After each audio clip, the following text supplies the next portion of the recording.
Welcome back to the Coach Changemakers Academy. We are now up to lesson 4, your killer offer. So now you've got your ideal client all figured out. You're pretty clear on the transformation you are bringing into the world. And you've started mapping out your structure for how you're actually going to deliver that transformation. You've got the steps. So what is your offer? And an offer really is, how long is it going to take? How are you going to deliver it? What are the bonuses and how much is it going to cost? You've got to put that together before we can go to the steps for validation. So we've got to figure out the offer. So that's what this lesson is all about. So creating a killer offer, of course, I love 3 steps. We're going to look at, first of all, mapping out the student's journey. Then we're going to look at taking the chocolate box approach. And last but not least, we're going to show you how to see the value in what you're bringing to market, because it always starts with you. So that's what we're going to go through, and I'll go through each one, of course, in a lot of detail now. Okay, so let's start with the first one, which is the student's journey. Now, the student's journey is so important.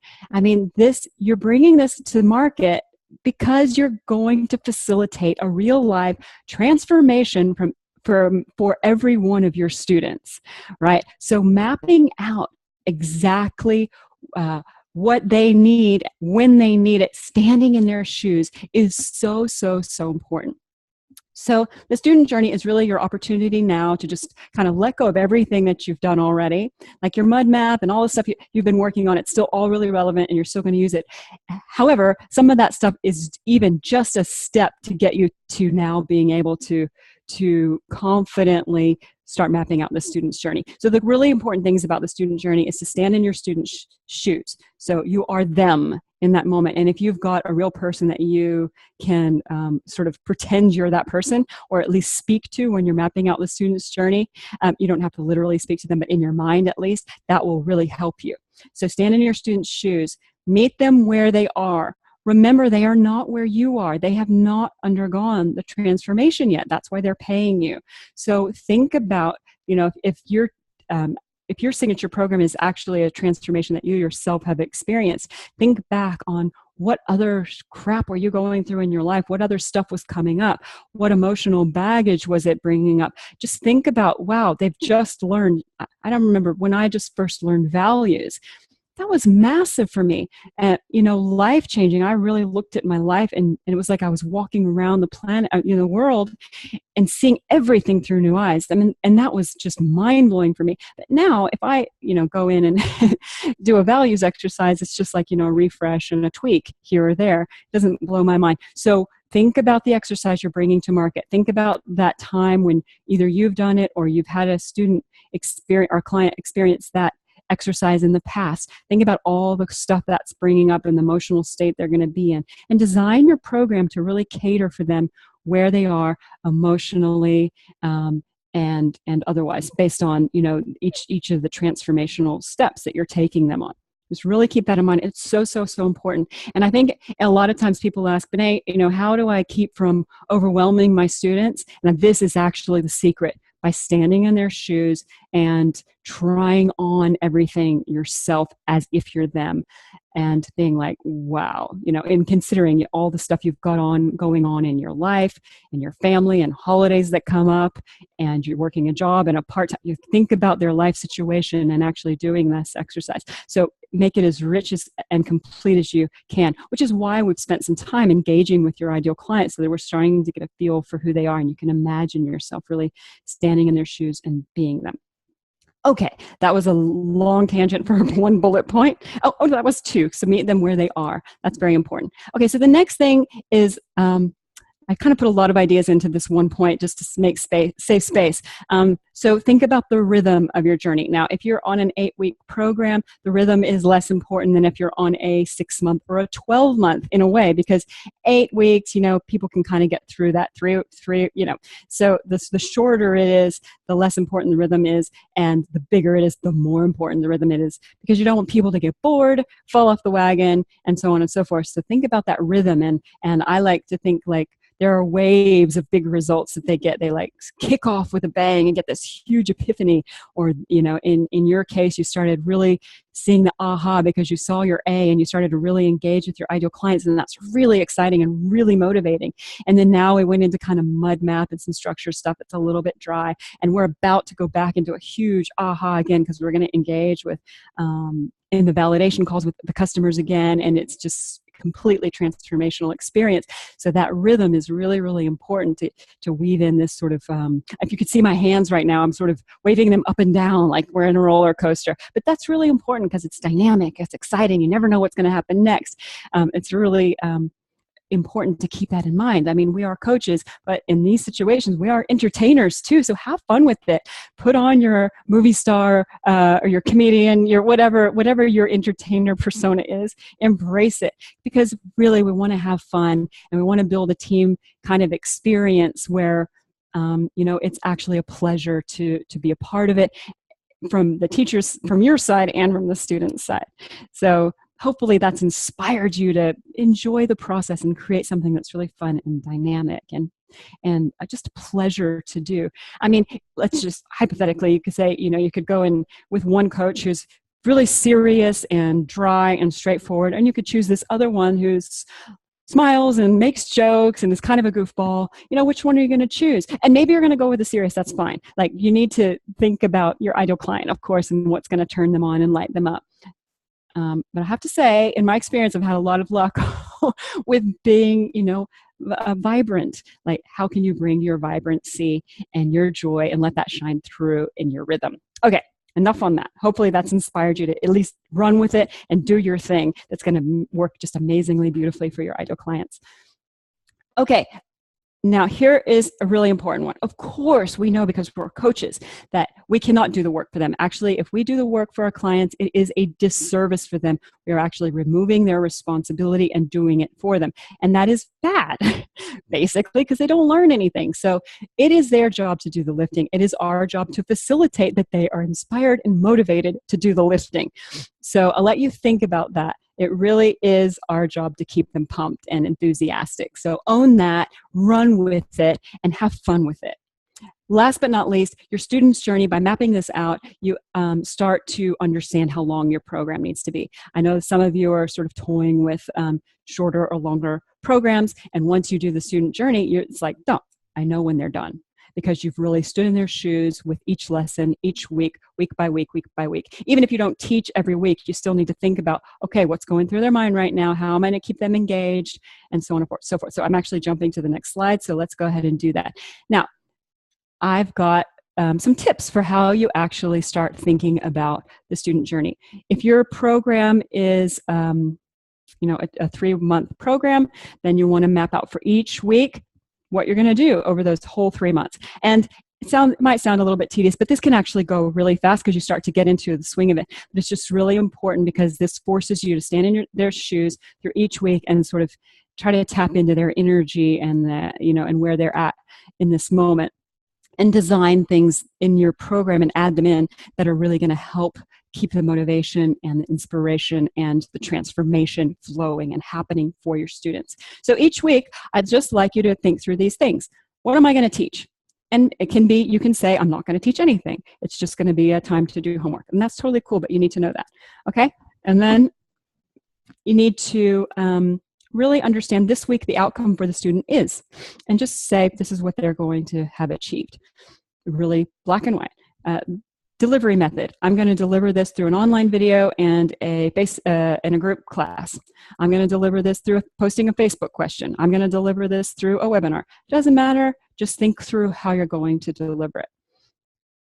And keep it easy. Like, you don't need to be crazy creative here. Like, there are certain delivery methods that work, like online videos, like group calls, like one-on-one coaching sessions. Use those. And then what homework do they need to do, if any? It can be 0, but that's fine. You need to know that. Because one question that always comes up in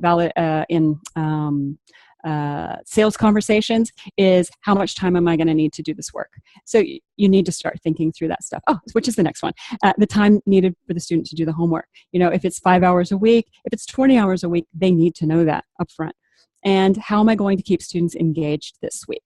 And it might just be, I'm going to type a weekly question or poll into Facebook. You've seen that I've been doing that in this group.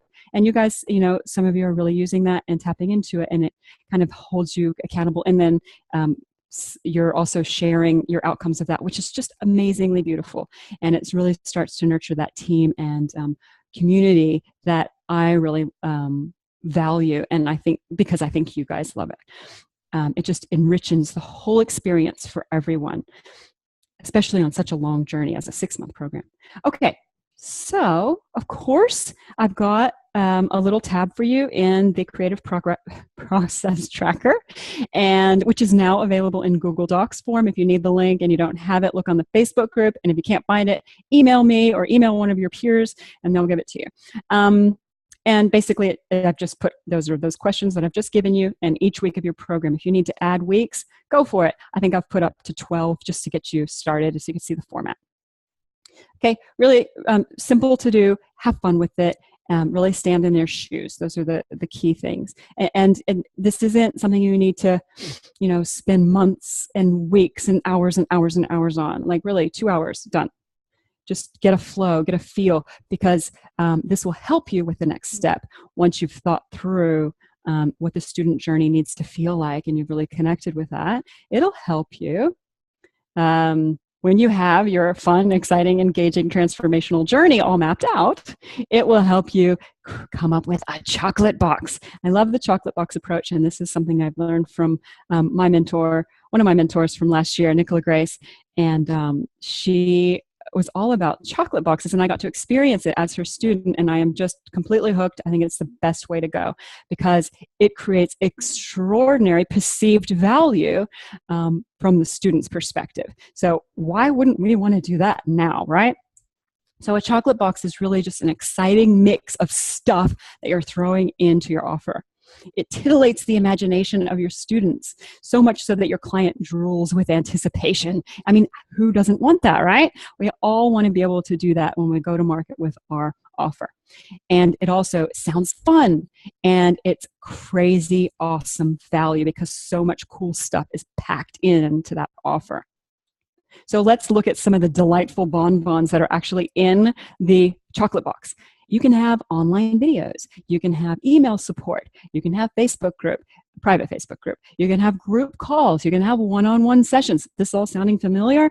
You can have a retreat in there. You can have a workbook. You can have an ebook. You can have bonuses. And just a little side tip on bonuses. I learned this from Jeremy DeMerchant, who's actually coming in to talk to us about the sales calls later in the program.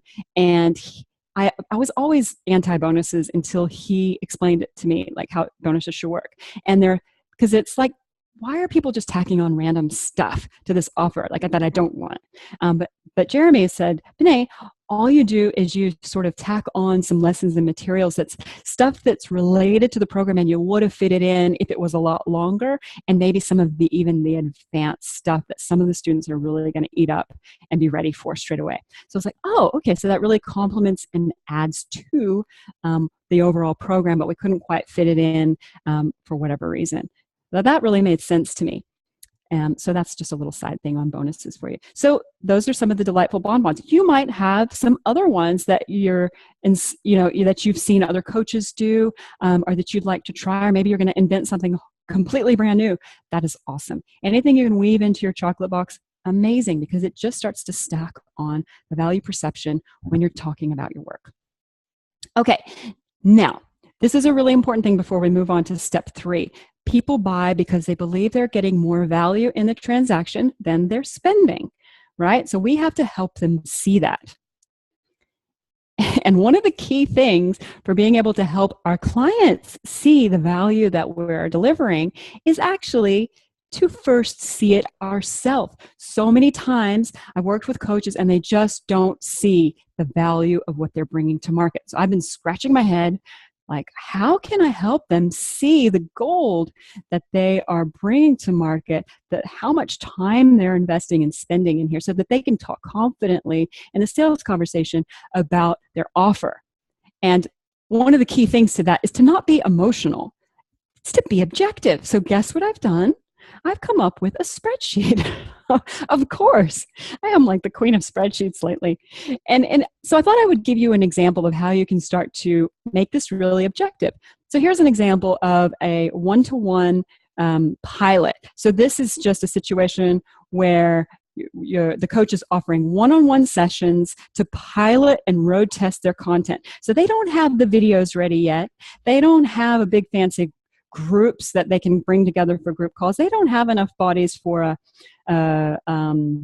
private Facebook group for this, because it's all new content and they just want to try it with real people so they can calibrate. I love this approach. You don't have to use this approach, but if it's attractive to you, it's an awesome way to go. So you can see down the first column, I've got the program components. You recognize those as the little bonbons. You can add stuff into there. You can see that not all of those were actually used in this program design. Totally fine. So there are no modules. There's some email support. You can see that that's 3 hours over the 3 months is the estimate, charged at $100 an hour. So that's $300. There's no Facebook group. There's no group calls. There's 6 one-on-one sessions charged at $300 per session. You can see the value comes to that. And then there's a $75 workbook and nothing else. Oh, and there's a bonus that's a value of $144. That comes to $2,319. I mean, how cool is that? If you have that and you can talk to your client through that. Now, because it's a pilot, usually pilots are discounted, which makes it even easier. And that was actually sold at just under $1,000. And it's just like light bulb goes on for the coach, because you see the value, see how much time you're putting into it, and you can make some really smart decisions about what you actually are going to charge for that. Okay, let's look at another example. Here is a group pilot that's a 6-month program, so a lot longer. Of course, the price is going to go way up. And it's got some video content, and it's got some other bits and pieces that the other group didn't have. Now, this was an interesting one, because when we mapped this out, we were really surprised by how much the email support in the Facebook group actually came to in the perceived value, because the coach, has a certain price point, and they even lowered their price quite a lot, since it wasn't direct interaction. They could do it in their own time. So they're like, oh, okay, I'll charge $100 an hour instead of $300 an hour. But still, over 6 months, it was up to 40 hours. Over the 6 months, it was 40 hours of the coach's time. And until they did this, they didn't realize they weren't even giving any value to that Facebook group. So it's really important for you as a coach to really think about how much time each of these things is going to take you and map that out, because then when it comes time for the client to say, oh, God, that seems really expensive. And you're like, well, you got 40 hours of my time on Facebook, and that comes to, $4,000. But and then you can start to talk about the prices and the offers and so on. So really important to just be really objective and play around with this spreadsheet. Play it. You don't have to charge a module for $150. You could do $250. You could do $75. You could do $50. You could do $10. Do whatever you want. But this gives you a little bit of a tool to start playing with your numbers and seeing what creative, cool stuff you can come up with. Now, because this one was a pilot, it got a huge discount again, and it was sold for $3,000. And this one actually happens to be my program. So you can see that it's going to be really easy for me to up my prices as we go. So everybody who's in the first launch of the Academy is super lucky. Okay, let's move on. Tips on pricing. I always get lots of questions about pricing. And I like to say, you got to meet the market to some extent. There are coaches will say, oh, you've got to charge premium rates. And yes, I agree. You need to really value your time and all that stuff. However, certain audiences can only pay certain prices. So you need to be somewhat realistic. So it's a bit of a balancing game. And as your confidence grows too, you'll attract a different level of client, and then your prices will go up too. That's just a really natural progression. So, but it's fair to be realistic about what can my market really afford, standing in their shoes, thinking about their other commitments. Just make sure that's a piece of your puzzle. Okay. See prices from your client's point of view. And be sure at this stage, I'd love for you, once you figure out what your price is going to be, if you're going to give a discount or you're going to charge the full, the price actually comes out of the spreadsheet. It's completely up to you. We can workshop that and discuss it in Facebook too. But make sure if you're going to give some payment plan options, which are great, to go ahead and map those exact numbers out, because when you get to your validation calls, I want you to have those numbers ready. So the full price is this. If you pay 6 months, it's 6 payments at this. If you pay 12 months, it's this at this. If you pay 3 months, it's this at this. Whatever your payment options are, it's okay, but just be really clear and ready to confidently speak those numbers. And a rule of thumb is a 15% increase in price if they go on a payment plan, maybe even 20. You can probably do even more depending on how generous you're going to be. Of course, payment plan increases your well, no, I don't say it. I was going to say it could increase your risk, but maybe it doesn't. It's debatable. I'll let you think about that one if people come in and stop paying for whatever reason. Okay, but you got to think through that stuff and think about what you're going to add. And in the validation calls, you'll get some great feedback on your payment plans too, if they're ready, if you're confidently ready to present them, which is invaluable. Okay, and then of course, I've already touched on this, that when you go to market with a pilot, it can be half price or even less. It's whatever you're comfortable with and you can talk confidently about and sell, really, at the end of the day. Okay, so of course, we've got the Creative Process Tracker spreadsheet, and there's this lovely tool with all the zeros in there and all the calculations ready to go. So you just have to start typing in how many items and units, and voila, you start to see the value of what you're bringing to market. Okay, so in summary, you've got to map out your student's journey, standing in their shoes and taking them through this transformational process, making sure that it's got a fun, engaging, compelling rhythm to it that keeps them engaged so that they actually obtain the transformation at the end of your program. Next, you've got to design your chocolate box. I'm going to have a little bit of this. I'm going to have one of those. I'm going to have one of those. And this is going to be the most exciting offer I can bring to market. I don't think I talked about retreats, but retreats is a really great one if you want to get into retreats, to throw that as an option into your bigger program. I've got a couple of students who are doing that. And I know as a buyer myself, when somebody throws in a retreat, I'm like, woo, because I love the retreats. So that's a really cool bonbon to consider putting in your chocolate box if that's your kind of mojo and something you like to organize.